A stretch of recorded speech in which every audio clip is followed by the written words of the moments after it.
Hey guys. Okay, I just realized my previous rationalizing denominators video was awful and cut out because I didn't know how to multiply 4 times 5 and totally messed that up. And I can't seem to edit that, so I gotta redo the whole thing. Okay, but I'm gonna try to do it faster. So here we go. Remember rationalizing the denominator from like grade 11? So sometimes math people, they don't like a root in the denominator, a radical. So what they do is they multiply the fraction by root 3 over root 3, because then it's like you're just multiplying it by 1. And what happens is, because you've multiplied it by root 3, we all know that like squaring a square root is like the inverse of that. So it takes away our radical sign, because root 3 times root 3 will just be root 9, which is just 3.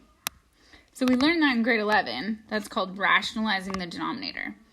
So we actually need to use that skill-ish, kind of that skill, it's sometimes in calculus, but also sometimes not that skill. Also, sometimes it's a little bit of difference of squares technique. So difference of squares, as I'll just remind you, is a type of factoring. Sorry, I can't write it out. It takes too long. So if we have something like x plus 4, x minus 4, we notice a pattern when we expand it. We notice you get x squared minus 4x plus 4x minus 16. And when we collect like terms, the middle terms always go away, leaving x squared minus 16.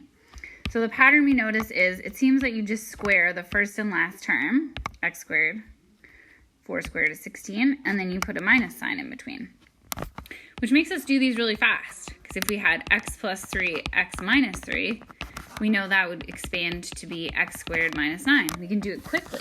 So noticing patterns like these helps us to, first of all, do things faster, and second of all, helps us out with some of our limits questions that we're going to do when we need them to look like in a different form, because we can't seem to solve it as is.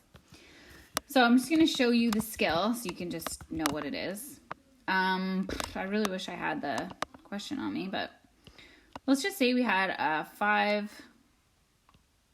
You know what? Let's just do it like as in a rationalizing the denominator question, because why not? Let's say we have 2 over 5 root 3 plus 1.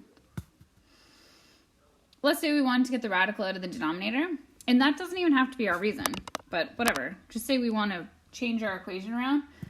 Often what people do is they multiply by what's called the conjugate, which is 5 root 3 minus 1. And it's like we're turning that into a difference of squares, because we know the value of a difference of squares. It totally eliminates that middle term. So that's what we want to do. So let's try it. So basically I just took the first term and the last term, 5 root 3 and 1. And I just made a difference of squares by having opposites, like plus and a minus.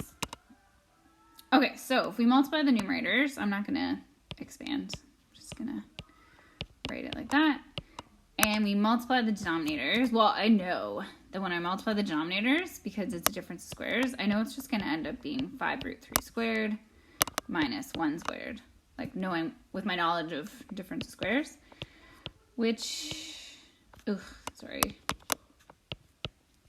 root 3 minus 1. So 5 root 3 squared is just going to be, let's see if I can multiply correctly, 25 times 3, right, because square root of 3 squared is just 3, minus 1, which is going to be 75 minus 1. Let's just multiply at the top too. 10 root 3 minus 2 over 74. Assuming my math is right. So I just rationalized the denominator if I wanted to do that for some reason. Assuming I've multiplied correctly everywhere, I hope so, then that's what we get. So sometimes we need this skill, just to give you a preview, when we're solving limits questions and we have a radical in the denominator. Like Oh, I didn't mean to say that. I should prepare better. You know, like sometimes in those average instantaneous rates of change questions, and we have an H on the bottom, and we have like that X plus 7 question on top, whatever it was. I think when we did the question, it ended up being like 9 plus H minus root 9, something like that. So sometimes we want to apply our like multiplying the top and bottom of the fraction by the conjugate, just in order to get something out of the denominator this time. So we might want to do like a 9 plus H plus root 9 over root 9 plus H plus root 9, just so that we can change around our denominator, which you'll see in the next few videos. I just wanted to not overwhelm you with concepts, so I just wanted to introduce you to the concept of what's called a conjugate. Hopefully I've spelled that right. Like that. And just remind you about difference of squares and rationalizing denominators. That's what this video was about.